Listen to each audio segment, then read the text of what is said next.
welcome back to Drifter on a Bike. It's just me today. Ben's, it's the first dry day we've had for a very long time, so Ben's away playing with his pals, and that's the way it should be, rather than tagging along with his old man on the back of the bike. So I just thought I'd take the opportunity to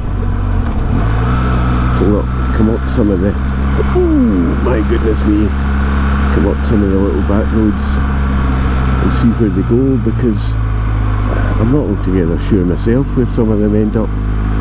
This one apparently goes to Dalton.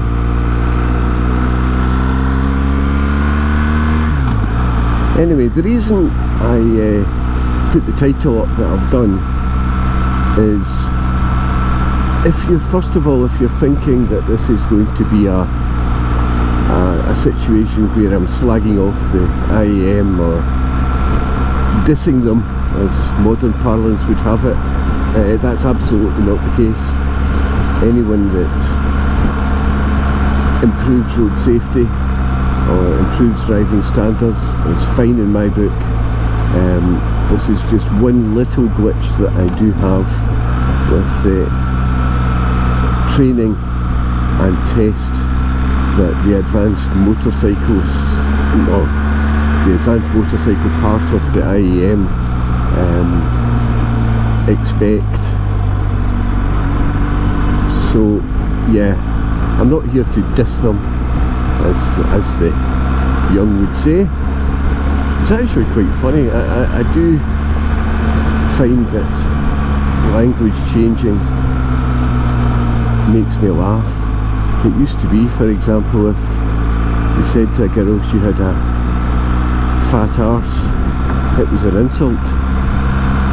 Apparently now it's a good thing. I think if I told my wife that she had a fat arse, I think I'd be speaking to you from hospital. As a matter of fact, speaking to you might be difficult because the feeding tube might get in the way. And in front of us we have a Peugeot 205 GTI. The things you see, not seen one of them in many, many years. Fantastic little cars. A mate of mine had the 1600 one. It was a cracking little car.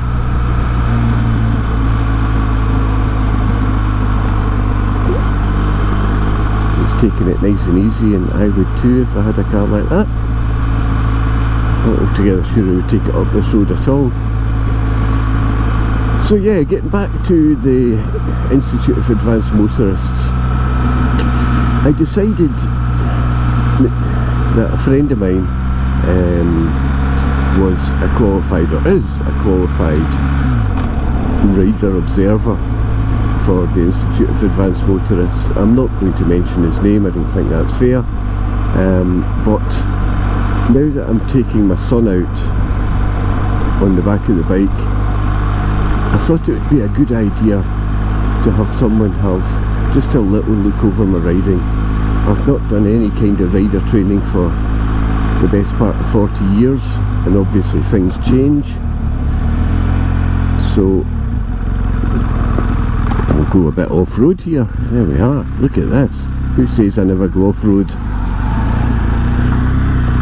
So I thought it would be a good idea if someone had a wee look over my riding and see what I think, see what they think, and see if there's any way I can improve. So I'm not looking to obviously go faster, I'm looking to improve my defensive driving, or defensive riding, to make us a little bit safer, or as safe as we can be. So a mate of mine decided, or a mate of mine agreed rather, to carry out what they call an observed ride. So basically follow me along the road for an hour or so, and in a variety of different roads, and give me pointers and let me know what I think. Now I have to say, and it's very important that I caveat this by saying that this was not an official IAM observed ride. My mate is a qualified observer, but it was not done under the auspices of the Institute of Advanced Motorists. So we did a ride, and everything was actually remarkably positive. I'm open to criticism all day long if it's going to make me safer. There was a couple of issues where I should have signalled earlier. There was a couple of situations where I should have done blind spot checks that I didn't do. I'm not going to argue with any of that. It's quite right. I mean, blind spot checks, as far as I'm concerned, are useful to a certain extent, but provided you're paying attention to what's behind you, you should know what's behind you all the time, or beside you. But anyway, that's by the by. Perfectly valid comments. The most important one, and the most valuable one I found, was the indicative braking. I think I might be using the wrong words there, but I have, as you know, a big twin cylinder motorcycle, and the engine braking on my bike is quite phenomenal, which means that oh my goodness, that's rough. It means that I can use more engine braking. I don't need to stab the brakes all the time. And what my mate said was that that's fine, however, you need to give an indication to the guys behind you that you are slowing down. So a little dab of back brake just to activate the brake lights is a good thing. And yeah, 100% absolutely on board with that, and I'll try and take that going forward. However, and this is where I having issues with the IAM actual test. It appears to me that, given the comments that my mate gave me about what I could or should have done, indicates to me that they're expecting you to ride as fast as legally and feasibly possible. Take every opportunity to overtake that you can. Make progress, I think, is the way they put it. And yeah, that's fine. But sometimes I'm quite happy to bimble along. If the car in front of me is doing 55 miles an hour, and I'm quite happy doing 55 miles an hour, right, where am I going to go here? Let's go up this way. Then I don't see why I should be forced to push on and get past these cars. And I know that, I mean, again, I'm going to say I've nothing against the IAM. I actually did my IAM car test way back in 1984. I did it to predominantly get cheaper car insurance. And at the time, the examiner was a ex-police driving instructor that taught policemen how to drive fast in pursuit situations, that kind of thing. So obviously a man that knew what he was talking about. And it appears that that theme has continued with motorcycles as well, in that it's ex-police people who are setting the rules, or training people. And the police method obviously is push on, get moving, get past everything that's going on, and that's not the way that most of us ride on a day-to-day basis. But it's the way that the IAM seem to have set up the test. So for that reason, and that reason alone, I will not be going to undertake IAM training and take my IAM test. The reason I was considering it as an option was because, first of all, I wanted to make sure that I was riding as safely as I could, because my son's in the back, and secondly, that I considered helping out the blood bikes guys, but I've decided I'm not going to do that. I had occasion to speak to a friend who did ride for the blood bikes, and he gave me his reasons for coming out of it, and I totally see his point. This is very much his opinion that I'm going to give you now, but the blood bikes in Dumfries started off by guys riding their own bikes, paying for their own fuel, and running the samples back and forward to the hospital. And that was fine, you know, very public spirited of them, and why not?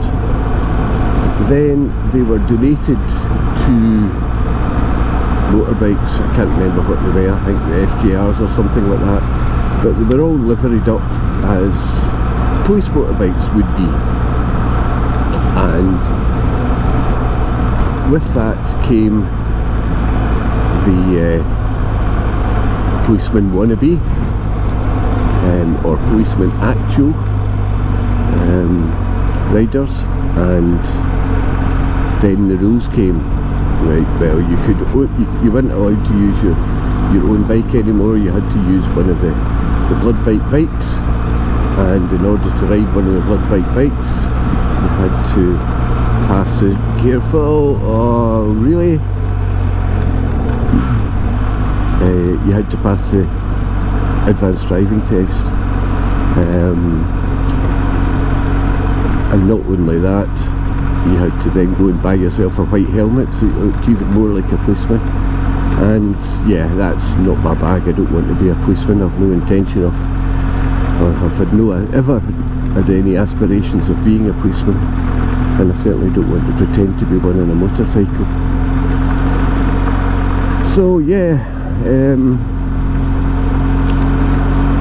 I'll not be doing the advanced driving tests on a motorbike, but I am very grateful to my colleague and my friend that gave me some excellent pointers as to how to ride more defensively and more safely with my son in the back. So there you go. It may have been a little rant. I don't mean it to be. I simply wanted to state the case of what I thought of the Institute of Advanced Motorists motorcycle test. I think it's geared more towards riding fast safely rather than just riding safely. When I'm sitting along here in third gear at 35 miles an hour, I'm thoroughly enjoying my ride. Partly because I don't know where the heck I'm going.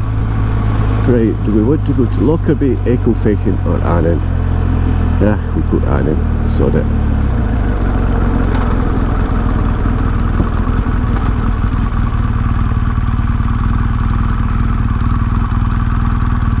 Ooh, really not a good junction. I can't see anything coming left.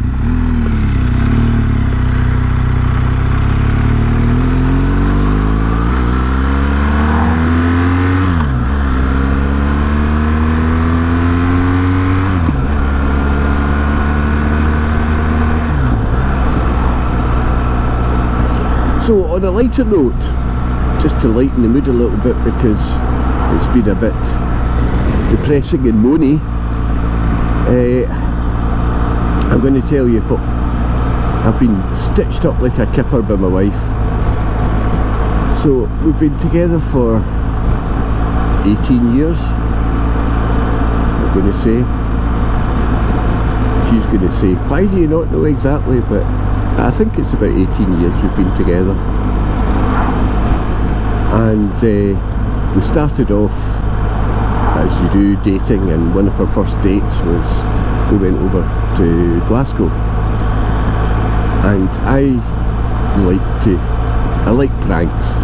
I do. I'm just like that. I'm a bit evil. And so on our probably first date, certainly very early on in the relationship. We were walking down Buchanan Street in Glasgow. I had bought a couple of ice creams and we were eating them, and of course, what do? I said to well, girlfriend at the time, my ice cream smells funny. To which of course she went down to sniff her own, and I smushed it straight into her face, because that's the kind of thing that you do, isn't it? Her response was perfect. If she hadn't responded in this way, I don't think we'd probably have been together, but she took it in good part, and her comment to me was, "You're an arsehole." And that has been a running theme in our relationship. I'm going to pass this guy.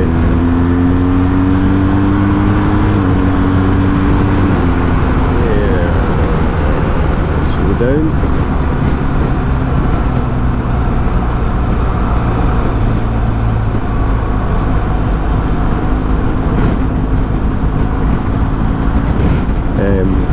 This very same day we were in a pub, and unbeknownst to me, she'd managed to slip an ice cube into my trouser pocket, which melted, and melted in such a way that it looked like it had an old man dribble. So yeah, that's the kind of thing that we do, and it's a running theme in a relationship that happens very, very regularly. And the response when you've been caught out by a prank is always arsehole. So while we were on holiday, my wife, out the blue, said, "I want to take your picture." Now, it should have set red flags, but it didn't. Normally when she takes photographs, it's myself and my son or something like that, but she wanted a picture of me on my own to use as a wallpaper on her phone, and again the red flag should have been waving like mad, but I was flattered, I suppose, and allowed her to take the picture. Now I'm going to put the picture up now, I'll let you have a wee look.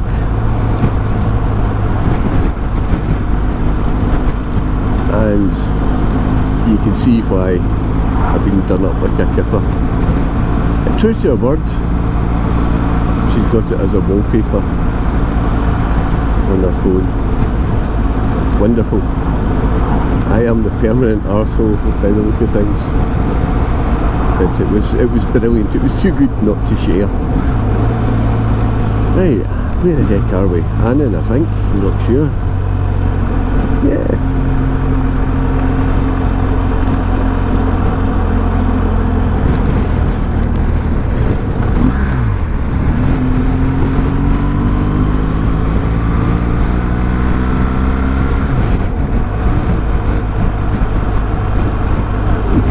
Well, that was a different view. That was a nice little road.